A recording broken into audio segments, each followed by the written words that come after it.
পিতৃ-মাতৃ হৈছে ঈশ্বৰে এই পৃথিৱীত আমাক দিয়া সবাতোকৈ ধুনীয়া উপহাৰ। কিয়নো তেওঁলোকে আমাক জীৱন দিয়ে, লালন পালন কৰে, আমাক শিক্ষা দিয়ে। ক'বলৈ গ'লে তেওঁলোকে গোটেই জীৱন আমাৰ নামত উৎসৰ্গা কৰে। আৰু আপুনি, মই পিতৃ-মাতৃকো কেতিয়াবা অৱজ্ঞা কৰোঁ। পিতৃ-মাতৃক সন্মান নকৰা পুত্ৰ-পুত্ৰীও ইহ সংসাৰত আছে। প্ৰভু ভগৱন্তক বাদ দিও আচলতে এই মনুষ্য জন্ম লোৱাৰ ক্ষেত্ৰত যাৰ প্ৰতি আমি কৃতজ্ঞ হোৱা উচিত তেওঁলোক পিতৃ-মাতৃ। আজি এই ভিডিঅ'ত আমি আপোনালোকক কম পিতৃ-মাতৃক আপুনি মই কিয় সন্মান কৰা উচিত, কিয় আমি সদায় তেওঁলোকৰ প্ৰতি কৃতজ্ঞ হোৱা উচিত। আজি প্ৰভু ৰামচন্দ্ৰই কোৱা এটি কথাৰে আৰম্ভ কৰিছোঁ ভিডিঅ'টো। বাল্মীকি ৰামায়ণৰ অযোধ্যাকাণ্ডৰ 30 অধ্যায়। প্ৰভু ৰামচন্দ্ৰ বনবাস যাত্ৰাৰ বাবে সাজু হৈছে।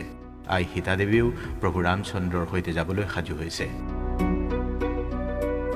আৰু তেতিয়াই জনক নন্দিনী সীতাক প্ৰভু ৰামচন্দ্ৰই কৈছিল, ন খলবহম ন যস্যাম বানম জনক নন্দিনী বৎসনম তন্যাতি মাম পিতুহ সত্য পাবৰি মিথম। অৰ্থাৎ হে সীতা, এইটো কোনো কাৰণতেই সম্ভৱ নহয় যে মই বনলৈ নোযোৱাকৈ থাকিম। মোৰ পিতৃৰ সেই সত্যবচনেই মোক বনবাসৰ পিনলৈ ঠেলি লৈ গৈ আছে। ইয়াৰ পৰৱৰ্তী শ্লোকটো আৰু গুৰুত্বপূৰ্ণ। প্ৰভু ৰামচন্দ্ৰই সীতাক কৈছে, ऐसा धर्मः तु शुश्रानि पितुर मातृः का अवश्यता अतः का अज्ञम व्यतिक्रम न अहम जीवितुम उत्साहे। অৰ্থাৎ ইয়াত সুশ্ৰেণী মানে সীতাক সম্বোধন কৰিছে প্ৰভু শ্ৰীৰামে। পিতুৰ মাতুহ মানে পিতৃ-মাতৃৰ আজ্ঞম মানে আজ্ঞা। সম্পূৰ্ণ অসমীয়াত ক'বলৈ হ'লে হে সুশ্ৰেণী সীতা, পিতৃ-মাতৃৰ আজ্ঞা পালন কৰাটো পুত্ৰৰ ধৰ্ম। সেইকাৰণে তেওঁলোকৰ আজ্ঞা উলংঘন কৰি জীয়াই থাকিব নোৱাৰিম। অতি সহজ ভাষাত মন কৰিব, প্ৰভু ৰামচন্দ্ৰ আছিল দশৰথৰ পুত্ৰ। কৈকেয়ীৰ মন্ত্ৰণাত ৰজা দশৰথে ৰাজসিংহাসন ভৰতক দি জ্যেষ্ঠ ভাতৃ ৰামক বনবাসলৈ যাবলৈ বাধ্য কৰাইছিল। প্ৰভু ৰামচন্দ্ৰই কৈকেয়ীৰ ষড়যন্ত্ৰৰ কথা জানিও পিতৃৰ আজ্ঞা পালন কৰি বনবাসলৈ গৈছিল। আজি আমি প্ৰভু ৰামচন্দ্ৰৰো আৰাধনা কৰোঁ। কিন্তু পিতৃ-মাতৃৰ আজ্ঞা পালন কৰা দূৰৰ কথা, আমি দেখোন পিতৃ-মাতৃকেই বৃদ্ধ বয়সত থবলৈ বৃদ্ধাশ্ৰম বিচাৰি ফুৰোঁ। আজি আপুনি মই বহিছোঁ, কথা পাতিছোঁ, ভগৱানৰ কথা শ্ৰৱণ কীৰ্তন কৰিছোঁ, কিন্তু এটা কথা মনত ৰাখিব, নিজ পিতৃ-মাতৃক সেৱা নকৰাকৈ ভগৱান প্ৰাপ্তি কেতিয়াও সম্ভৱ নহয়। ভগৱান শ্ৰীৰামচন্দ্ৰই এই কথা নিজ মুখে ত্ৰেতা যুগত কৈ গৈছে, পিতৃৰ আজ্ঞা শিৰোধাৰ্য। আৰু দাপৰ যুগত ভগৱান শ্ৰীকৃষ্ণই কেতিয়াও অৰ্জুনক কোৱা নাছিল বা কাকোৱে কোৱা নাছিল যে পুত্ৰ ধৰ্ম বা সন্তানৰ ধৰ্ম পালন কৰিব নালাগে। ভগৱান শ্ৰীকৃষ্ণই গীতাত কোৱা সন্ন্যাস যুগ বা নিষ্কাম কৰ্মযুগ সন্দৰ্ভত কিছুমান ভুল ধাৰণা বা ভুল ব্যাখ্যা আছে। পৰৱৰ্তী ভিডিঅ'ত আমি এই প্ৰশ্নৰ উত্তৰ দিবলৈ প্ৰয়াস কৰিম। আজি যিহেতু পিতৃ-মাতৃৰ প্ৰতি কৃতজ্ঞ কিয় হোৱা উচিত সেই কথাতে আলোচনা সীমাবদ্ধ ৰাখিব খুজিছোঁ, যিহেতু বিষয়টো আজি পিতৃ-মাতৃৰ প্ৰতি আপুনি মই কিয় কৃতজ্ঞ হোৱা উচিত সেই বিষয়টোহে। আজি আপোনাৰ মোৰ জীৱনৰ যি উদ্দেশ্য আৰু লক্ষ্য আছে তাৰ মূলতে পিতৃ-মাতৃৰ প্ৰচেষ্টা আৰু আমাৰ ওপৰত থকা বিশ্বাস। পিতৃ-মাতৃৰ আশীৰ্বাদ আৰু তেওঁলোকৰ কান্ধত থকা হাতখনৰ বাবেই জীৱনত আগুৱাই যোৱা সম্ভৱ হৈ উঠিছে। আজি এবাৰ মনত পেলাওকচোন, আজি এই বয়স পোৱাৰ পূৰ্বে আপুনিও কাৰোবাৰ গৰ্ভত জন্ম হৈছিল, যদিও সেই কথা মনত নাই।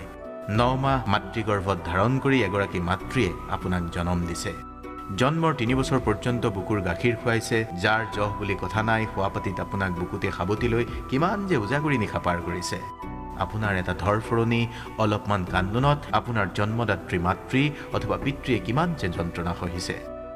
আমি ডাঙৰ হৈ অহাৰ লগে লগে এই কথাবোৰ নাভাবোঁ, পাহৰি যাওঁ। এতিয়া আপোনাৰ যদি সন্তান আছে, আপোনাৰ সন্তানে যদি পিতৃ-মাতৃ হিচাপে আপোনাক সন্মান কৰা নাই বা আপুনি সন্তান হিচাপে পিতৃ-মাতৃক যদি ভালকৈ চোৱা চিতা কৰা নাই, মনত ৰাখিব, একেই পথৰেই পথিক হয় সকলো। সময়ৰ চক্ৰত বা কালচক্ৰত এদিন সকলোৱে নিজেও পিতৃ-মাতৃ হ'ব লাগিব। তেতিয়া বুজি পাব পিতৃ-মাতৃ হোৱাৰ দায়িত্ব কি, সুখ কি, দুখ কি, কষ্ট কি।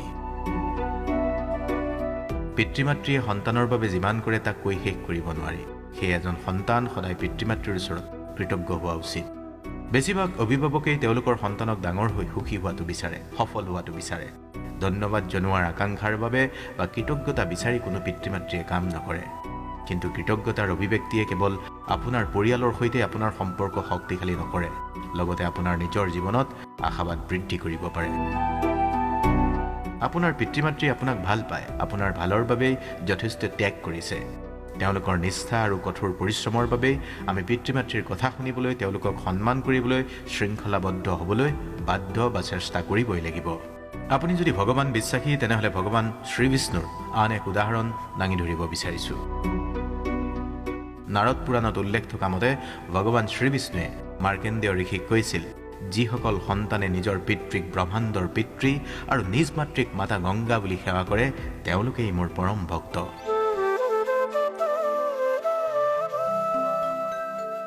আৰু উদাহৰণ লাগিব নেকি আপোনাক? এই যে ভগৱান গণেশ আৰু কাৰ্তিকৰ কাহিনীটো মনত নাই চাগে।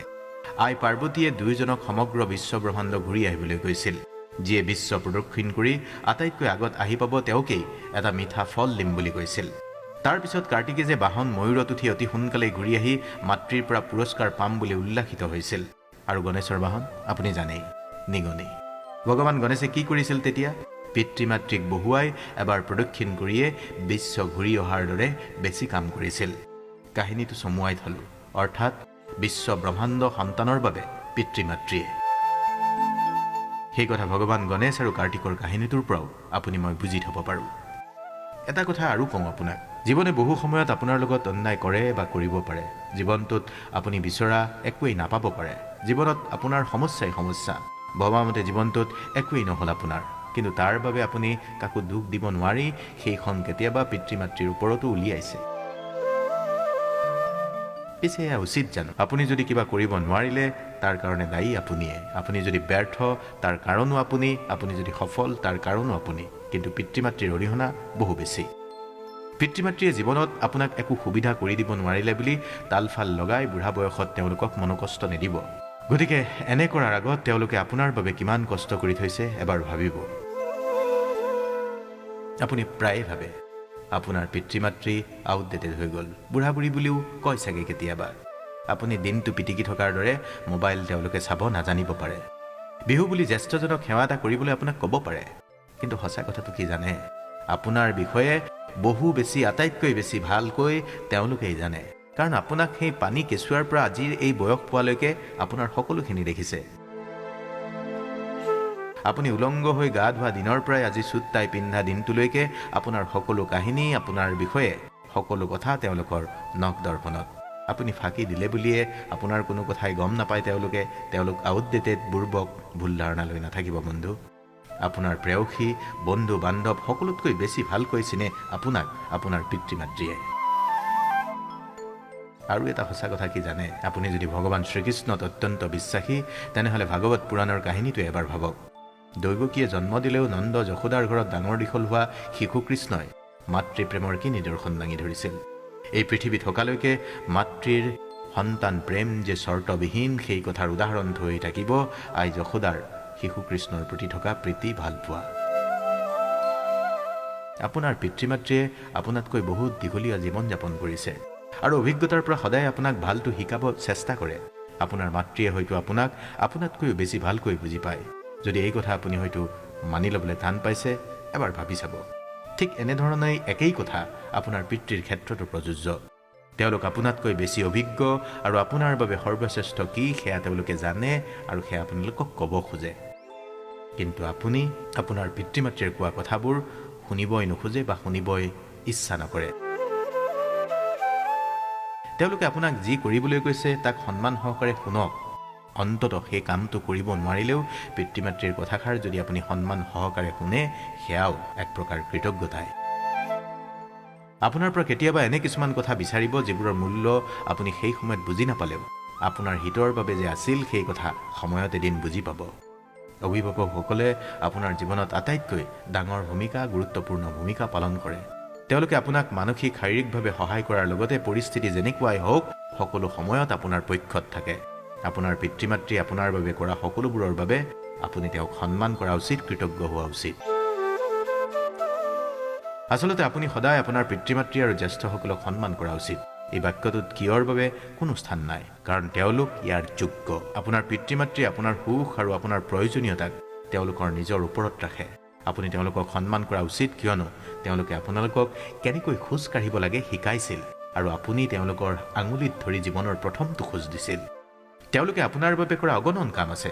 আপুনি কেতিয়াও তেওঁলোকৰ অনুগ্ৰহৰ বাবে বা তেওঁলোকে কৰা কামৰ বাবে যি ঋণ সেই ঋণ পৰিশোধ কৰিব নোৱাৰিব। এটা জীৱন যথেষ্ট নহয় তাৰ বাবে।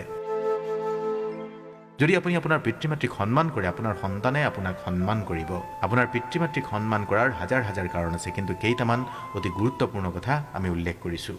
যিহেতু ভগৱান নিজে এই পৃথিৱীত থাকিব নোৱাৰে, সেয়ে তেওঁলোকে পিতৃ মাতৃ সৃষ্টি কৰিছিল। পিতৃ মাতৃ এই পৃথিৱীত এক প্ৰকাৰৰ ঈশ্বৰ, য'ত আমি বাস কৰোঁ। আনকি কিছুমান ধৰ্মত পিতৃ মাতৃক উপাসনা কৰা আৰু তেওঁলোকক আপোনাৰ ঈশ্বৰ হিচাপে গণ্য কৰা বুলিও কোৱা হয়, কিয়নো তেওঁলোকে আপোনাৰ যত্ন ঈশ্বৰৰ দৰেই লয়। যদি আপোনাক কিবা প্ৰয়োজন হয়, তেন্তে আপুনি তাৰ বাবে ঈশ্বৰৰ ওচৰত প্ৰাৰ্থনা কৰে আৰু সেই ইচ্ছা আপোনাৰ পিতৃ মাতৃয়ে পূৰণ কৰে। লগতে তেওঁলোকৰ বাবে আপুনি উশাহ লয়। জীৱন দিয়াৰ শক্তি কেৱল ঈশ্বৰৰ আছে। যিহেতু আপোনাৰ পিতৃ আৰু মাতৃক ঈশ্বৰৰ সৈতে তুলনা কৰা হয়, গতিকে আপুনি তেওঁলোকক সন্মান কৰিব। প্লিজ, আপোনাৰ পিতৃ মাতৃক সন্মান কৰাটো আপোনাৰ কৰ্তব্য। ঈশ্বৰে আপোনাক আপোনাৰ পিতৃ মাতৃক সন্মান কৰিবলৈ আদেশ দিয়ে। আপুনি যি ধৰ্মই অনুসৰণ নকৰক কিয়, আপুনি যি ঈশ্বৰক উপাসনা নকৰক কিয়, তেওঁলোকে আপোনাক আপোনাৰ পিতৃ মাতৃক সন্মান কৰিবলৈ শিকায়। বেলেগ ধৰ্মৰ কথাও অলপ কম। খ্ৰীষ্টান ধৰ্মৰ 10টা আজ্ঞাত প্ৰথমটো এয়া হৈছে আপোনাৰ পিতৃ মাতৃক সন্মান কৰা। ইয়াত কোৱা হৈছে আপোনাৰ মা আৰু দেউতাক সন্মান কৰক, কিয়নো তেওঁলোকে আপোনাক জন্ম দিছিল আৰু আপোনাক ডাঙৰ দীঘল কৰিছিল। ইছলাম ধৰ্মত আল্লাই আপোনাক মৃত্যুৰ দিনটোলৈকে আপোনাৰ পিতৃ মাতৃক সন্মান কৰিবলৈ কয়। এনে কৰাটো আপোনাৰ নৈতিক দায়িত্ব। হিন্দু ধৰ্মত ভগৱানে আপোনাক আপোনাৰ পিতৃ মাতৃক সন্মান কৰিবলৈ, সদায় মনত ৰাখিবলৈ আৰু আপোনাৰ জীৱনত কেতিয়াও পাহৰি নাযাবলৈ কৈছে। আপোনাৰ ধৰ্মৰ বাবে আপুনি আপোনাৰ পিতৃ মাতৃক সন্মান কৰক। আপুনি পিতৃ মাতৃক সন্মান নকৰাকৈ ধৰ্ম আৰ্জন কৰিব নোৱাৰে, ধৰ্ম কৰিব নোৱাৰে। যদি আপুনি পিতৃ মাতৃ থকাৰ গুৰুত্ব বুজি পায় আৰু আপুনি তেওঁলোকৰ প্ৰতি কৃতজ্ঞ, তেনেহ'লে কৃতজ্ঞতা প্ৰদৰ্শনৰ সৰ্বশ্ৰেষ্ঠ উপায় সন্মান কৰক। তেওঁলোকে আপোনাৰ পৰা একো দাবী নকৰে। আপুনি তেওঁলোকক কেৱল সন্মান আৰু মৰম দিব পাৰে। পিতৃ মাতৃৰ কোনো স্বাৰ্থপৰতা বা ভাল পোৱাৰ উদ্দেশ্য নাই। তেওঁলোকে আপোনাক নিস্বাৰ্থভাৱে ভাল পায়। তেওঁলোকে কেৱল আপোনাৰ মৰম আৰু সন্মানৰ বাহিৰে একোৱেই নিবিচাৰে। আপোনাৰ পিতৃ মাতৃক আপোনাৰ প্ৰয়োজন। সেইকাৰণে তেওঁলোকে আপুনি বিচৰা সকলোবোৰ কৰি দিয়ে বুলি ভুল ধাৰণাত জীয়াই নাথাকিব। কিশোৰ অৱস্থাত সংগই বেছিভাগ প্ৰভাৱিত কৰে। তেতিয়া জীৱনৰ কোনো সময়ত ভাবিব পাৰে যে আপোনাৰ পিতৃ মাতৃয়ে তেওঁলোকক আপোনাৰ প্ৰয়োজন বাবে কামবোৰ কৰি দিছিল, কিন্তু এয়া বাস্তৱ নহয়। প্ৰকৃততে আপুনিহে তেওঁলোক নহ'লে একো কৰিব নোৱাৰিলে হয়। আপুনি তেওঁলোকক আপোনাৰ নিজৰ স্বাৰ্থত সন্মান কৰিব লাগিব। আপোনাৰ মা দেউতাই একমাত্ৰ যি আপোনাক সদায় ভাল পাব। এই পৃথিৱীত কোনেও আপোনাক তেওঁলোকতকৈ বেছি ভাল নাপায়। আনসকলে আপোনাক ভাল পোৱাৰ দাবী কৰিব পাৰে, কিন্তু সেয়া কেতিয়াবা মিছাও হ'ব পাৰে। পিছে মা আৰু দেউতাই আপোনাক তেওঁলোকৰ অন্তৰৰ পৰা ভাল পায়, আৰু সেইটো কেতিয়াও ভুৱা নহয়, কৃত্ৰিম নহয়। পিতৃ মাতৃৰ মৰম পৃথিৱীৰ সৰ্বশ্ৰেষ্ঠ বস্তু, আৰু তেওঁলোকৰ প্ৰেমৰ ঊৰ্ধত একোৱেই নাই। তেওঁলোকে সদায় আপোনাক আশীৰ্বাদ কৰে, আপোনাৰ উন্নত জীৱন, আপোনাৰ উন্নত ভৱিষ্যতৰ বাবে প্ৰাৰ্থনা কৰে। তেওঁলোকৰ প্ৰেমক সন্মান কৰক, কাৰণ আপুনি তেওঁলোকক পাই ভাগ্যৱান। যিসকলৰ পিতৃ মাতৃ নাই, তেওঁলোকৰ বিষয়ে চিন্তা কৰকচোন, আৰু নিজকে জীৱনত তেওঁলোকক পোৱাৰ বাবে আটাইতকৈ ভাগ্যৱান ব্যক্তি বুলি বিবেচনা কৰক। আপোনাৰ শৈশৱৰ পৰা আজিলৈকে আপোনাৰ পিতৃ মাতৃয়ে আপুনি বিচৰা কিমান অভাৱ পূৰণ কৰিছে। আপুনি কান্দি কান্দি বিচৰা পুতলাবোৰ, আপুনি বিচৰা কাপোৰযোৰ, আপুনি ভালপোৱা ৰঙৰ জোতাযোৰ, সকলোবোৰতো তেওঁলোকেই দিছিল। আপুনি ডাঙৰ হোৱাৰ লগে লগে আপুনি বিচৰা কিতাপ, স্কুল বেগ, পানীৰ বটল, আপুনি সকলোবোৰ পাইছিল। আপোনাৰ কৈশোৰত দিয়াবোৰ, যিকোনো দাবী কৰাৰ বাবে আৰু সেইবোৰ দেৰিকৈ হ'লেও পূৰণ কৰাৰ বাবে তেওঁলোকক সন্মান কৰক। আপোনাৰ পিতৃ মাতৃয়ে সদায় আপোনাক সঠিক কথাই শিকাব। আনকি আপুনি কোনো ক্ষেত্ৰত ভুল হ'লেও তেওঁলোকে কেৱল আপোনাক একেটা ভুলৰ পুনৰাবৃত্তি নকৰিবলৈ ক'ব অথবা গালি দিব। ভুল শুদ্ধ তেওঁলোকে বেছি জানে, কিয়নো তেওঁলোকে পৃথিৱীখনত আপোনালোকতকৈ বা আপোনাতকৈ অভিজ্ঞতা বেছি অৰ্জন কৰিছে। তেওঁলোকে আপোনাক শুদ্ধ আৰু ভুলৰ মাজৰ পাৰ্থক্য শিকাব। তেওঁলোকে দিয়া শিক্ষাৰ বলতেই এটা সময়ত আপুনি জীৱনৰ সকলো সিদ্ধান্ত ল'ব পৰা হ'ব। আপোনাৰ পিতৃ মাতৃৰ বাবে আপোনাৰ অস্তিত্ব আছে। আপোনাৰ অস্তিত্ব আছে পিতৃ মাতৃৰ দ্বাৰা দিয়া এটা উপহাৰ হিচাপে। আচলতে আপোনাৰ অস্তিত্বটোৱেই এটা উপহাৰ। উপহাৰতকৈ আপোনাৰ অস্তিত্ব হৈছে পিতৃ মাতৃৰ দ্বাৰা কৰা এক অনুগ্ৰহ, যাক আপুনি কেতিয়াও পৰিশোধ কৰিব নোৱাৰিব। আপোনাক জন্ম দিয়াটো তেওঁলোকৰ সিদ্ধান্ত। যদি তেওঁলোকে আপোনাৰ জন্মৰ আগতেই আপোনাক হত্যা কৰাৰ সিদ্ধান্ত ল'লেহেঁতেন, আপুনি কেতিয়াও এই পৃথিৱী নেদেখিলেহেঁতেন। তেওঁলোকে নিজৰ দায়িত্বৰ পৰা পলাই যোৱা নাছিল বাবে আপুনি তেওঁলোকক সন্মান কৰা উচিত। আপুনি এই সত্যটোক সন্মান কৰা উচিত যে আপোনাৰ মা আৰু দেউতা সেইসকল ব্যক্তি যিয়ে আপোনাক জীৱন দিছিল। আপুনি এই সুন্দৰ জীৱনৰ বাবে আপোনাৰ পিতৃ মাতৃক ধন্যবাদ জনাবই লাগিব। আৰু এটা কথা, শ্ৰৱণ কুমাৰৰ নাম শুনিছে? অন্ধ পিতৃ মাতৃক কান্ধত উঠাই যে তীৰ্থ কৰাইছিল, সেই কাহিনীও নিশ্চয় আপুনি জানে। ভাৰতীয় হিন্দু ধৰ্মশাস্ত্ৰৰ প্ৰায় প্ৰতিখনেই পিতা স্বৰ্গ মাতা স্বৰ্গ বুলি কৈ আহিছে। আপুনি যদি আজি ইমানখিনি কোৱাৰ পিছত কিবা অলপমানো বুজি পালে, তেনেহ'লে পূৰ্বে যদি পিতৃ মাতৃক কিবা অলপো অসন্তোষ দিছিল, টানকৈ কথা কৈছিল, সন্মান কৰা নাছিল, যি অলপ শুধৰাই লওক নিজকে, কাৰণ এনে শুধৰণিৰ সুযোগ জীৱনত বাৰে বাৰে নাহে। আপোনালোকৰ ভাল হওক, পিতৃ মাতৃৰ প্ৰতি সন্মান কৰক। ওম কৃষ্ণায় বাসুদেৱায় নমঃ।